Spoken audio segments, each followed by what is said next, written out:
Well, no? Our next performer is going to be Adam Mitchell. Adam!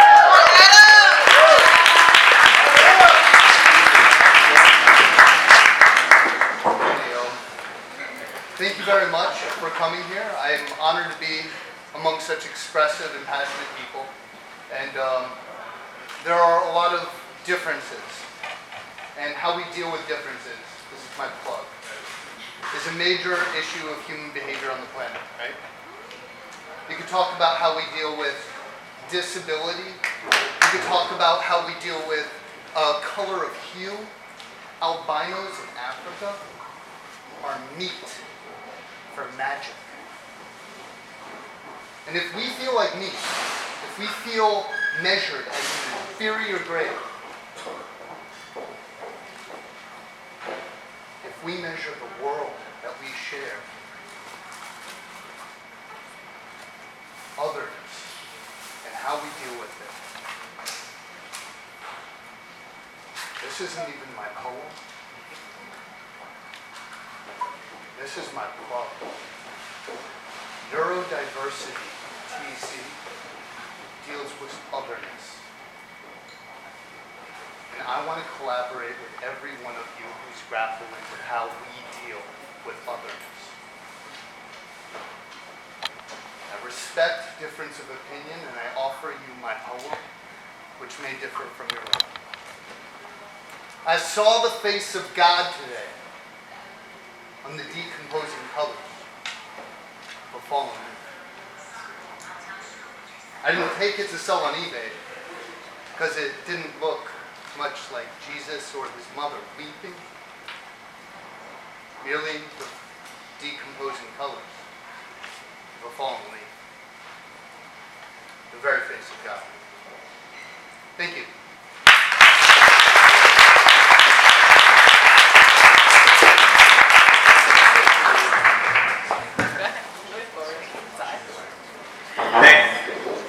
Thank you, that was dope. In the back, can you hear me in the back?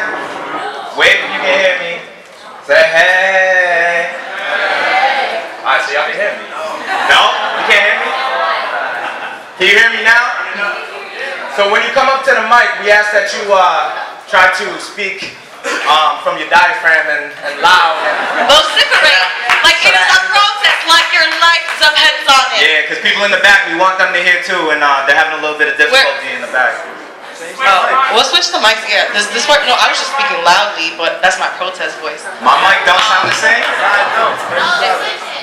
Is it me though? That's just loud or the mic? Is it me? Okay, so leave that mic on. So we're about to get more chairs for y'all in the back. Don't worry, we got you. We care about you. We want you to be comfortable. But in the meanwhile, we're gonna welcome to the stage Jamal Lambert. Where you at, Jamal?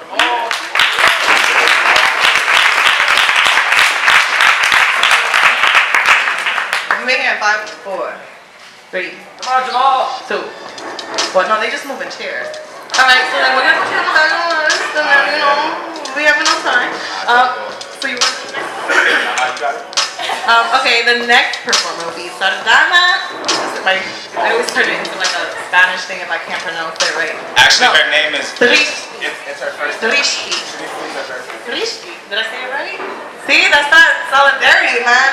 Let's give up one welcome, y'all.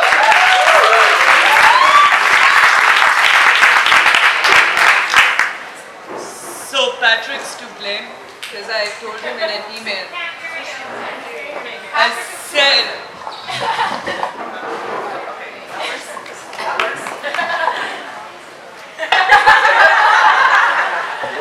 So you're reinforcing my dwarfness? Is that saying? The Asians are supposed to. So I wrote to Patrick and it's a confession. I'm a beginner. Thanks for being here. How are you all doing? How are you all doing?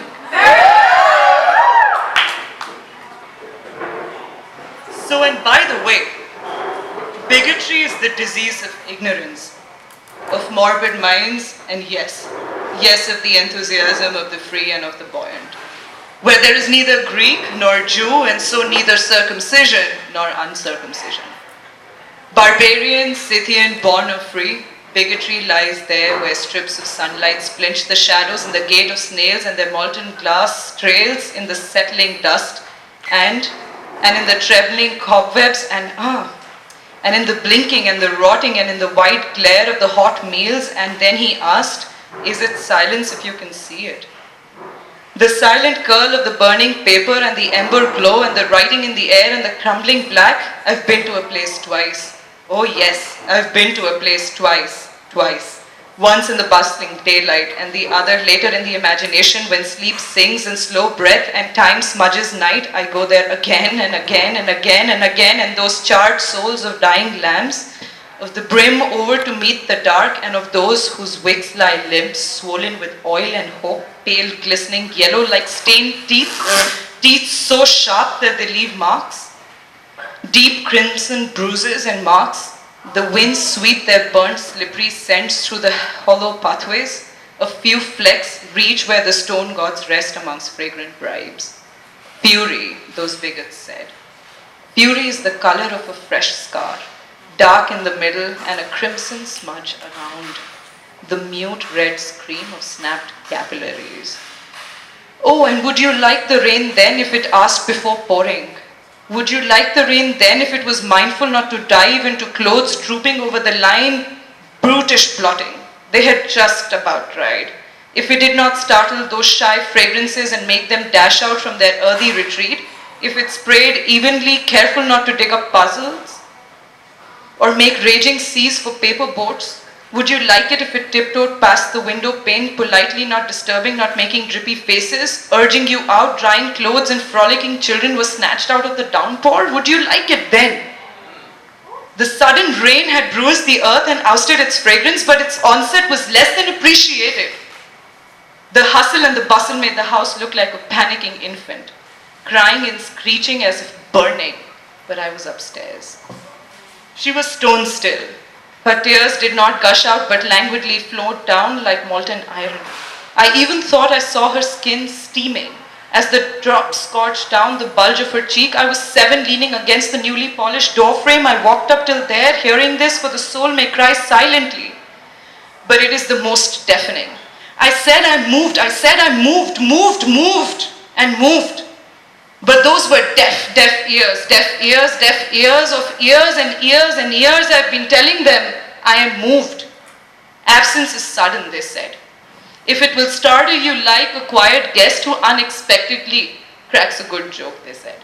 And then each night I wait for the skyline to tip the moon into its mouth like the last drop of a drink before letting sleep in. The day feels like an albatross around my neck. An auction of 20 cents, 20 cents. An auction of 50 cents, 50 cents. An auction of $1, $1, $1, and $1 and $1. Come on, $1? More fresh trade, fresh for the market, fresh vagina, fresh from the wound, fresh lips, fresh mouth, firm oral suckling grip, fresh. An auction of $100? $100, $100, $100. The baby girl, my baby girl of 2 years was sold $100.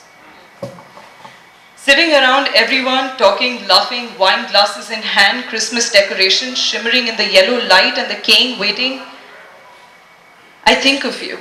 Your smiling face in the sun comes back to me. Your hands on my face, your piercing eyes, your hair, the bike sailing smoothly into the night, a waka for the evening, your gentleness, how much you noticed about me, how you saw through me and knew just what I needed. And sometimes what I wanted, your passions from the time I was 2, when I could suck, and now when I can hold you. Everything is slow, like the evening, like someone has a machine controlling my vision and everything hurts, every step, every word and wink of sleep. The colors have all turned to black, the lines in between blend. It's not even a complete black, just something similar. Nothing inside these boundary lines matter, just the separation, the energy, the lust, lost kisses. The happy smirks, the wistful sighs, the lines on your face, the unwaxed legs now, the fake smiles, the dead locks in her eyes. I can't see any of it, just one large mass of black, and I used to wonder why they thought black was ill-omened. Amidst the pungent in the green ward, she lay with blisters in her vagina, and said she would see me only for a smoke. She said they, the bigots, dumped her with the marks of their bites and the marks of the rods and the marks of the burns of the candles and more marks of the bites in the well. She floated there for 4 nights. A pathological degree of grandiosity, she said, is at the root of bigotry. And then there was the fury, which is the color of that fresh scar. Dark in the middle and a crimson smudge around the mute red screen of snapped capillaries.